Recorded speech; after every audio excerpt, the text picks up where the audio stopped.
Hello, hello, hello. It's been a while. Hopefully, can you hear me? Hopefully, can you see me? Wow, that light is bright. I might turn it off. Hold on. It's like washing me out. Let's see. I don't know if that's any better. Mm. I think I like that better. It's not quite so bright.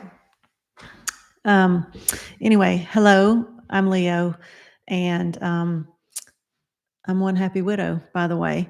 My husband passed away about 8 years ago, and I was left with raising my four children, who were all still living at home at that time. And he was 42, I was 43. And since then, a lot has changed. So if you've been following me for a while, you already know my story, and you know how everything has occurred. And if you're just new and just finding us, then I encourage you to watch some of my older videos, because I've made tons of videos about my journey and just how things have gone for me since he died, and in the transition that I've made from being widowed, freshly widowed, and then eventually meeting my current husband, who's also widowed, getting remarried. And we've been married for almost 6 years now.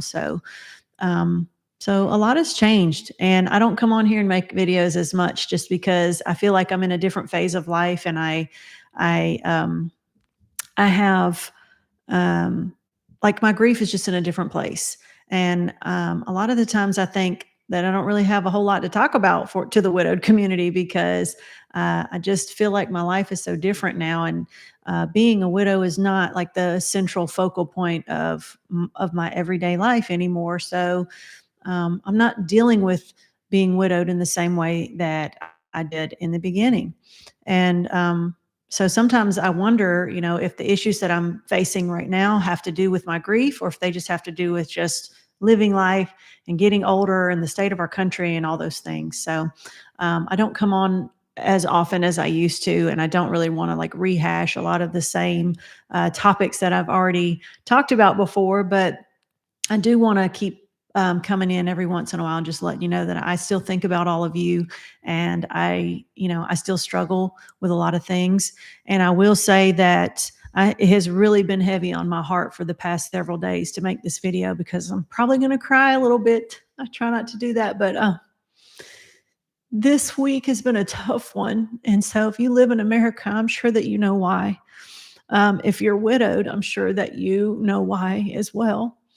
Um, and so if you're widowed, no matter where you lie on the political spectrum, I know that you felt um, the loss that we suffered in this country this week with the death of Charlie Kirk, regardless of how you felt about him and his policies and his politics. I know that if you are widowed, that if you're anything like me, the almost the first thing that I thought about was his wife. Um, I was actually working when I got the news. I got a text from my daughter, and she said that Charlie had been shot. And the instantly I thought maybe somebody had just come by and shot him, and he was in the hospital. And I had no idea the extent of everything. And then she said, "Yeah, I don't think he's going to live." And so at that time, I had to finish my job, and then I had to go pick up my daughter from school. And so I was, just um, listening to the radio, and trying to get updates as I could, and praying really, really hard that he might pull through. And then, on the way back home from picking up my daughter and coming home, my husband texted and said, and just kind of shared that sad news with me. And excuse me for just a minute. Mm. And so as soon as I got the actual news that he had passed away, I immediately started thinking about his wife. And because I knew that he was a young man, and he had a young wife, and he had two very young children, a 1-year-old and a 3-year-old. And so I knew instantly that her life had changed. and exactly how her life had changed. I knew what she was going to be going through. I didn't know how she might have felt exactly, but I knew the situation that she was going to be in immediately, for the next few days, for the next few weeks, for the next few months, and over the next several years, because our grief morphs from, especially because it was so sudden.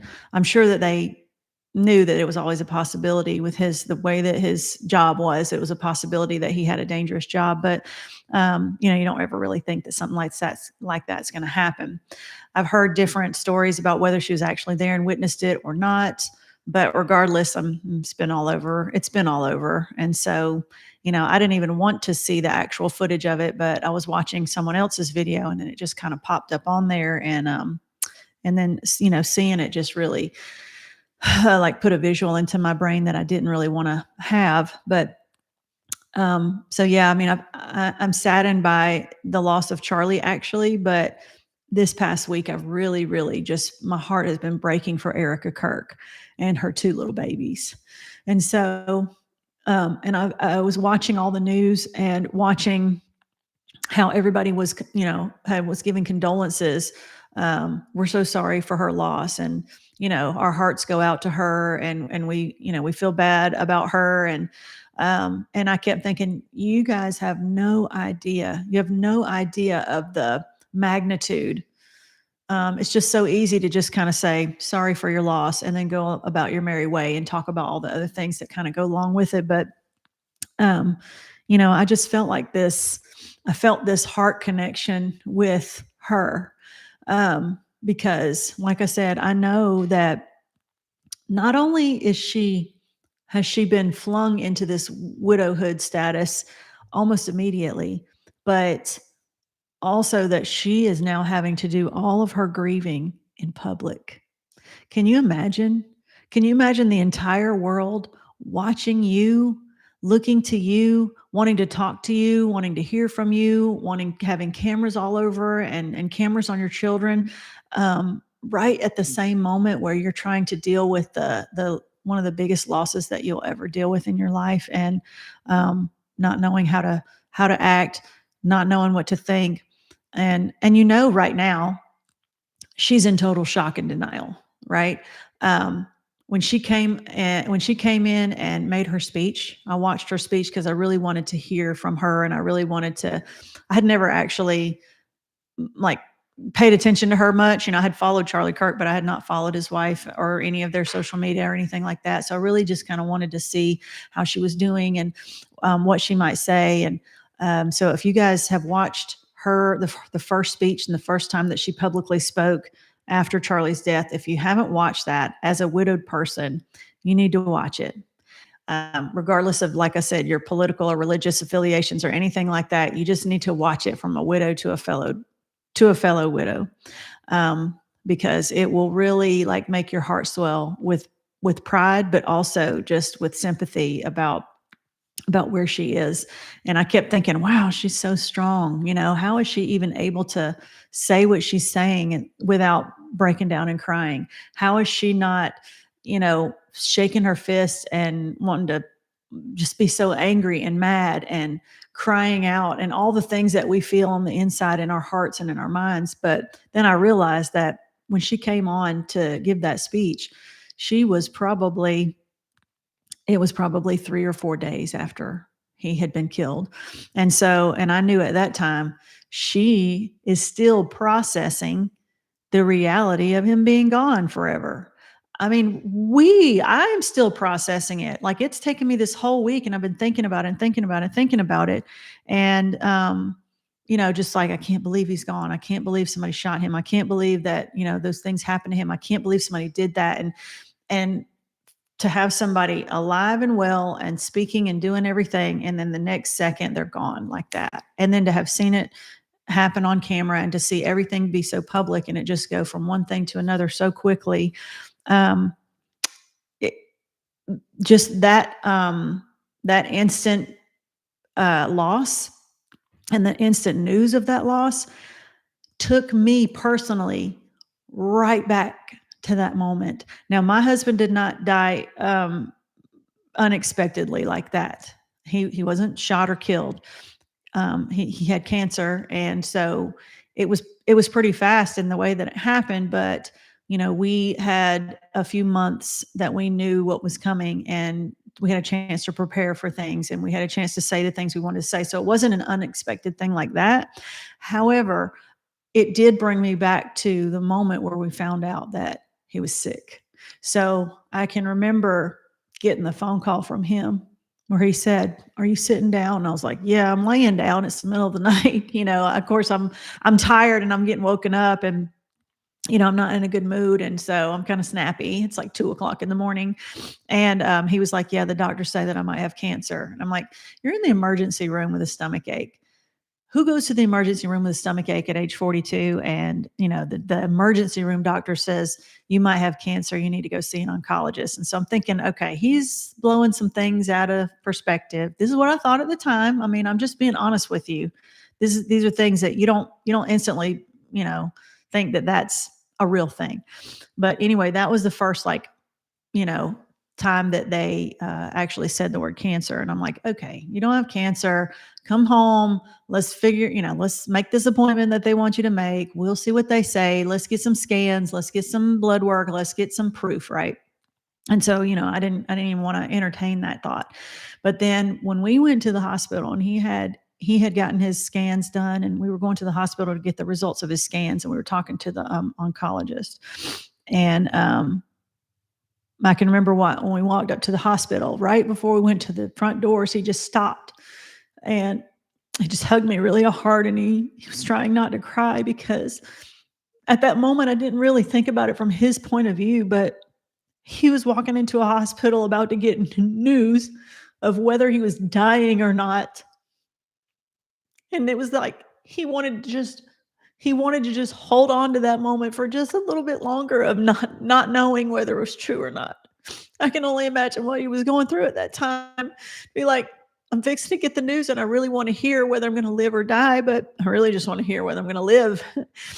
And so it was that last moment of hesitation before he went into the hospital to get the news. And then when we did get the news that day, and the first question that he asked was, "Is this care that I'm getting, is it going to save me, or is it just going to prolong my life?" And that's the first time that I heard them say the word palliative care. Um, he was trying to beat around the bush about it, but he was basically saying, "Well, you're a strong guy, and we're going to do everything that we can to give you the best quality of life, but this is not, this is not a treatment for a cure. This is to keep you comfortable and try to give you as much life as you can, as much life as we can give you." So basically, when he found out that he had cancer, it was already terminal. It was already stage 4, and they gave him 11 months to live, and he only lived 4 months after that. But anyway, I went on way longer than I meant to. I don't have a script, by the way. I'm just off the cuff, speaking from the heart. But anyway, all I could think of was the moment that we found out that he was dying. It just was so surreal. I can remember the car ride on the way home, that we were just sitting in silence. And I was driving, and we're just looking out the windows, and I'm driving home, and we didn't even know what to say to each other. What do you say? What's the conversation you have with your spouse on the way home from the hospital when you just found out that he was dying? What do you talk about? Like, we didn't say anything. I remember just watching the trees and thinking, what's in store for us, and how is this changing our lives, and how much time do we have left, and how's it going to go for me and him and the kids, and how are we going to tell the kids, just all these things. But like, your brain is thinking about all the questions, but the moment you find out that your spouse has died or is going to die, you don't believe it. It's like a record skip, right? Like, you can't accept that reality. And so I'm sure that as soon as Erika found out or saw her husband get killed, it's like, your brain kind of breaks. And so, and it takes a long time for your heart and your mind to connect and to realize that they're actually gone. It's not just a bad dream. It's not just a, like, maybe I'll wake up and this will just all be, a bad dream. Or if we could just, like, right when it happens, you start thinking, can we just go back to 5 minutes ago? Can't we just go back to 5 minutes ago and go back and make some changes or something? Like, can't we just, like, it just happened. So can't we just, like, can we just rewind just a little bit? And you know that you can't, but that's all you wish for. And so I can remember what it felt like. And so when that happened, when Charlie got shot and I knew that his wife, had instantly become widowed right then, all of those feelings and emotions of what I went through, even though it had been 8 years, like, it just hit me like a ton of bricks. And it really sent me back, grief wise and emotionally wise, back into those moments of fresh grief and accepting what was going to happen and what was happening. And I can also remember, like, I made some videos and I talked to people that I knew, and I was like, yeah, my husband's sick, he's dying, and he's got a terminal illness. And it was just like, everything was just matter of fact. It was just very factual. And I was trying really hard not to, like, push my grief burden onto other people. And so I wanted to just talk about it and then change the subject real quick and then get around to the other thing.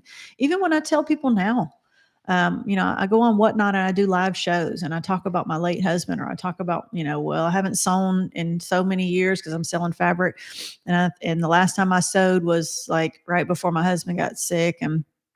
And then he got sick and then he died. And then, like, I didn't have time. I didn't have time to sew when he was sick. And I didn't have time to sew after he died because I was a single mom with a full-time job. And I never really got back around to it. I still haven't. I really want to, but I haven't. But the point is that I can remember, how hard it was to really comprehend that he was dying, or that he had died, and, like, that was it. And the rest of my life from that moment on was never going to be the same. And I didn't know what was coming. I didn't know how much harder it was going to be. Like, when you first go into grief, you're in shock and you're in denial, and you have no idea what's coming for you. And so as far as me, I instantly went into, like, automatic pilot, robot mode. I was like, well, let me make some phone calls. Let me find out about the life insurance. Let me find out about the funeral home. Let me go see about daycare for the kids. Let me see about my job. Let me see about, the power of attorney. Let's go find out what to do about the banks. Like, I have all these things in my mind that I'm like, I have to do all these things. And I know that, number one, I needed to do them. But number two, I really needed a distraction, from the fact that my husband had just died and I had no idea what was in store for me, for the foreseeable future and for the far away future. Because looking back and seeing how your grief goes, you see how it went, you see how the transition goes, but you have no idea what you're heading into. It's like you're in a tunnel that's completely dark. You don't know what's in front of you. You have no idea. You don't even know if there's a light at the end of it. You just know that you're in the dark right then. And I can remember being, having that broken feeling of, like, I can't believe he's gone. I can't believe he's gone. I can't believe he's really gone. Or for me, it was really, it was more like, I can't believe he's dying. I can't believe he's going to die.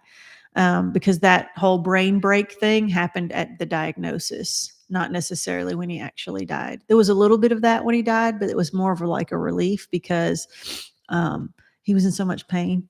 I've talked about that in a few videos. So it was a relief for him to be out of pain. It was just like, there was a lot of guilt because I felt relief. There was just a lot of mixed emotions. But I can remember that moment that I learned about the diagnosis, that it was terminal for him. And I can remember just thinking, this can't be right. This can't be happening. This is not right. This is not, how does that happen? How does that really happen? So I know that Erika must be going through that right now. She must be thinking, like, how is this real? How is this real? And you feel like, gosh, I can't believe this is really happening, because I was thinking that about Charlie Kirk. it took me days and days and days to be like, he's not really, I cannot believe he's actually dead. And so, and I didn't even know the guy. I followed him. I knew who he was. I knew about him, but I didn't know him personally.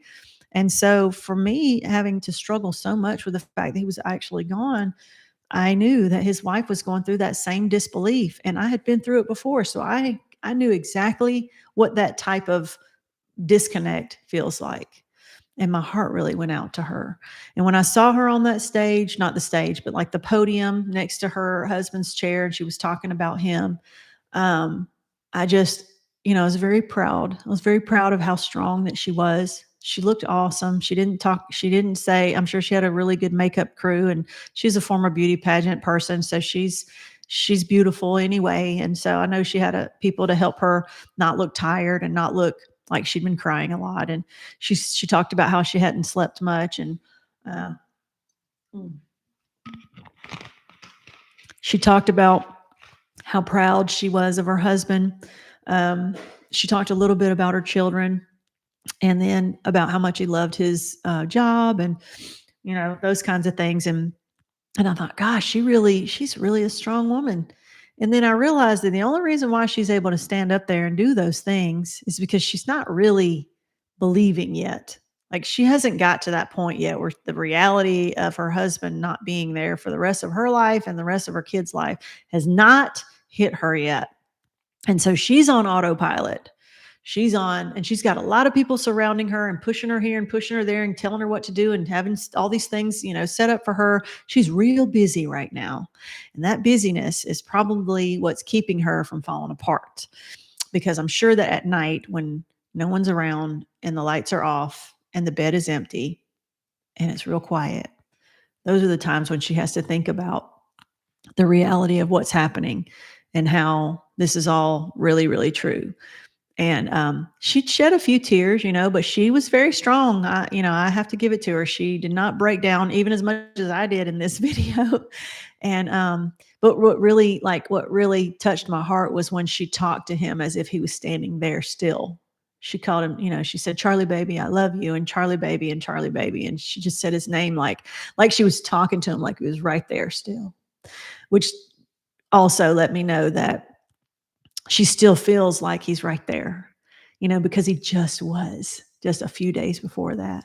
And the other thing that really hit me was, she said, I was away for a day or so, and then I came back, and my daughter ran to me and she said, "Hey, mommy, I love you. And I missed you." And she said, "I missed you too." And she said, "Where's daddy?" And so, and I think that's the time when she revealed her most vulnerable moment, when she cried a little bit and she said, "She's 3 years old. How do you tell a 3-year-old that daddy's not coming home?" And, how do you answer that question? How do you? How do you tell young children who are too young to even understand what death really means, that daddy's not coming home? How do you word it? How do you say it? And how do you make them understand? And so I know, I know they're going to go through some really tough times. And, when children are that young, they'll miss a man that they never even knew. I'm sure there will be so much, he was recorded so much. They'll be able to see so much video of him and hear his voice and know how, what he felt and what his beliefs were and things like that. But they will have to grow up grieving a man that they never really knew. They'll grieve a relationship with their dad that they never had. They had a little bit, but it won't be enough for them to remember tangibly. They won't have any concrete memories of them with their dad, especially that young boy. The girl, she's 3. She might have a couple of fleeting memories or things like that, but we probably know more about their dad than they ever will. So, it'll just be memories and videos and things like that. And so, anyway, it's really been tough for me this week, because it's really opened up some old wounds and taking me back into those early days of not knowing what was to come, and not knowing, how do you prepare for something that's coming when you don't know what's going to happen. As soon as they are gone, or that they're gone, you're going to hurt, you're going to miss them, and it's going to be tough, but you don't know how. You don't know the type of situations you're going to get in. You don't know how people are going to react to you. You don't realize that the family relationship, the dynamics of your family and your friends are going to change, because they always do. Not always for the worse, but a lot of people get their just, the changes that happen between their friends and their family after their spouse dies. A lot of times it's not for the good. A lot of people feel like they've been abandoned. A lot of people, the family of their lost spouse, actually, a lot of times it's hard to keep. It's hard to keep relationships together with them, because there's a lot of anger, and then there's a lot of resentment, and there's just a lot of it's just a lot of stuff, a lot of emotions, and so you don't realize what's coming for you. There's no way you can look ahead and know how rough that road is going to be for you. And the only way that you get through it is to get through it. So the only way that, you live through the grief is just by getting up every day and doing what you need to do that day. And the steps are baby steps. The growth is so small and so tiny that a lot of times you can't see how much better you're doing until you look back over several months. That's why it's really important to journal or to document your journey in some way, so that you can compare where you are today with how you were back then in the early days. But I think a lot of times it's, number one, it's hard to remember how it was in the early days, because it's, over time it gets to be a long time ago. But number two, we don't want to remember exactly what it was like in those early days. Why would we want to relive that? That's some of the hardest part of grief, is in the very beginning, in that fresh moment when you're like, you go through so much cognitive dissonance, like your brain doesn't even work. Like, there's so many holes in it, because you cannot put together the reality, of the loss of your spouse. And um, we've talked about widow's grief and widow's brain and widow's fog, about how you can't remember stuff, like little things you start to forget because you're so focused on your grief that it's really hard to just maintain just like daily routines and memories. And so, like I said, you don't really want to relive it. Like, who wants to relive it? That was tough times. Like, you can remember it, but like, you don't really want to live through it and relive it, I guess you could say. And so a lot of times we don't want to rehash it a lot, especially way later, because you're like, that's done. I've gone through that phase. Like, I don't want to go back there. But sometimes even 8 years later, you get hit with these situations that, like, I was literally taken back all the way back to those days. And so this whole week of the loss of Charlie Kirk, and thinking about his wife Erika and her kids and all the things that that she's about to go through. She might think she's doing okay. She looks like she's doing okay right now, and I'm sure that she is for where she is. But we all know, especially those of us who've been through a longer period of grief, we all know that there's a little bit of a honeymoon phase, not honeymoon phase, but you know what I mean. There's like a little bit of a pause where you're kind of like in a fog, and you're kind of in a daze, and nothing seems clear, and you're kind of just going on autopilot. And I think that's probably where she is right now. And as time goes by, and as all this media frenzy where kind of calms down a little bit, and the next whatever that the media is focusing on happens, and then she's left with the quiet nights and then the quiet days, and people will check on her, but not like they are now. And then she's just got to go on her daily routine with these kids. And I'm sure we know she's not going to hurt for money. And I'm sure she'll have a lot of support with raising her kids, and she'll have help with people. I'm sure they have extended family, all those types of things. But none of that really can, none of that can replace your spouse. And none of that can patch the hole that's in your heart that you're trying to live without. And so we all know she's got some really tough times ahead. Probably in the next few months are going to be really tough for her, because we all know how those first few months go. The holidays are about to happen, so she's fixing to go through the first Thanksgiving. She's fixing to go through the first Christmas, all that stuff. as a widow. And so, but like I said, just everything that has gone on and me just thinking about her and her situation. My situation was not too, like, not real similar to hers. I was a little older than her. I did have my kids were still at home, yes. But, my husband wasn't a public figure or anything like that. He was very patriotic. And, so, there's a little bit, but the biggest part was just that, the attention has been so focused on her. And as I've thought about her and what she's going through, it's just really taken me back to those moments. And it's just, I've struggled a lot. I've been crying a lot this last week. And things like I've had to limit my social media because I can only take it in little bits. Because I feel like Erika has to take the whole thing. She can't just step out and take a breather and then step back in. She's in it. That's one of the hardest parts of fresh grief is that you can't just take a breather and be like, hey, can I just step away for a minute and just stop for just a second and then catch my breath and then jump back into this widow thing and like pick up where I left off? You can't do that. That's one of the hardest parts is because it never stops. But as the time goes by, you do start to just get into a routine of what they call the new normal. And you guys know I hate that term, but it is applicable.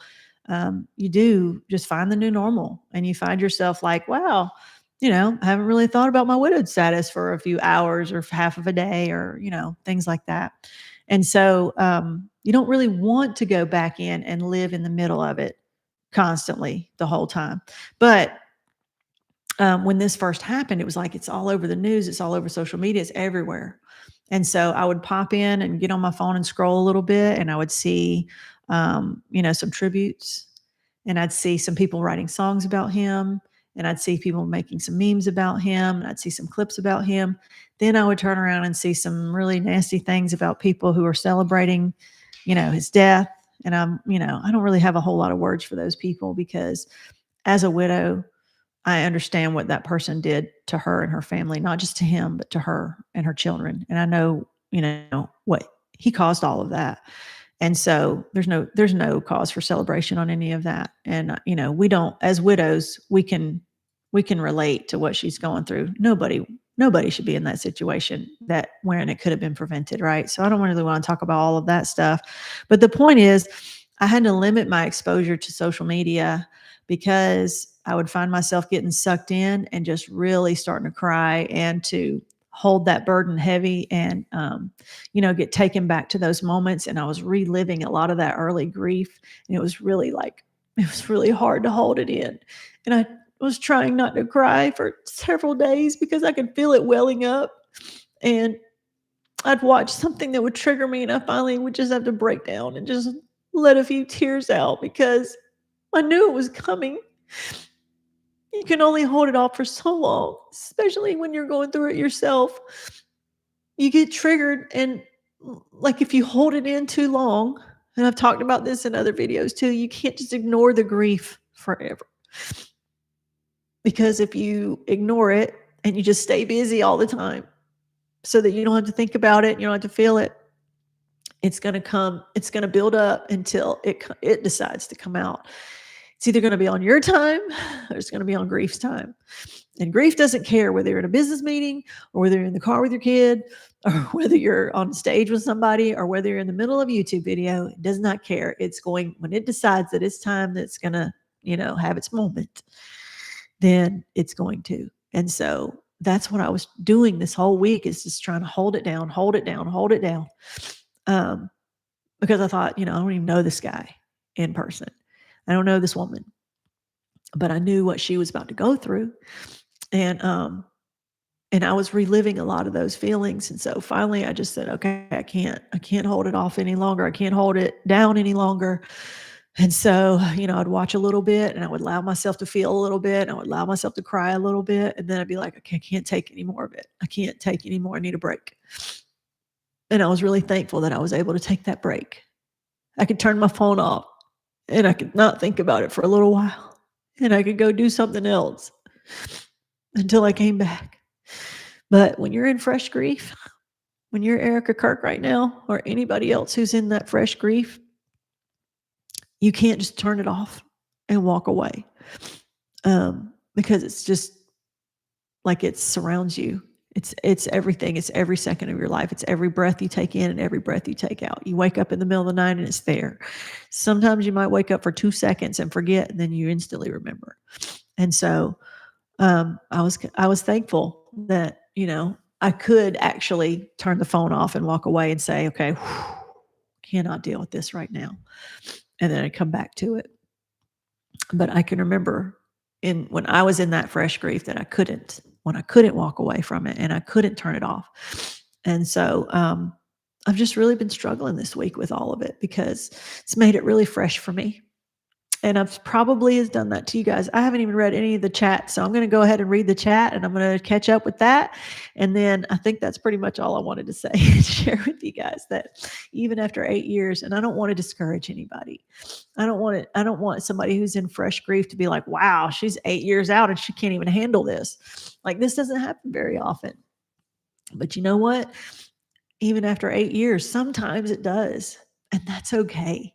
I'm not going to be a blubbering mess for the next 2 months, but this week it's been tough, which tells me, that I'm still like, I'm always going to be living the widowed life, just in a different, like, it's going to take a different place, in my life. Some people get upset because they're like, you're not really a widow. You're not widowed. You're remarried. Okay. Whatever. But I'm still living the widowed experience. Okay. Getting remarried didn't bring my husband back from the dead. Getting remarried did not bring my children's father back into their lives. Getting remarried did not patch the hole in my heart and the loss that I feel for my husband. So, okay, you don't want me to call myself a widow, whatever, but the experience is still there. The grief is still there. The feelings are still there. The journey, I'm still on the journey. And so this has been like one of the biggest setbacks emotionally that I've had in a while. And, I'm not really upset. I'm upset that I'm feeling the things, but I'm not like wondering, oh my gosh, what is wrong with me? Because I know it's just a normal, I'm just trying to feel it and go with it and not let it affect me too much. But I also realize, you know what? Even after 8 years, sometimes we're going to have moments like this. Like, sometimes we're still going to get a little triggered. And this one just caught me a little more off guard because I was not expecting to feel it as big as I felt it and for as long, because it's just over a week now. And so I think I'm finally starting to, like, step back into my present level of grief, not my early phase of grief that this has really transported me back to, with all of this stuff that's going on. So I'm going to go read some of the chat. There's not a whole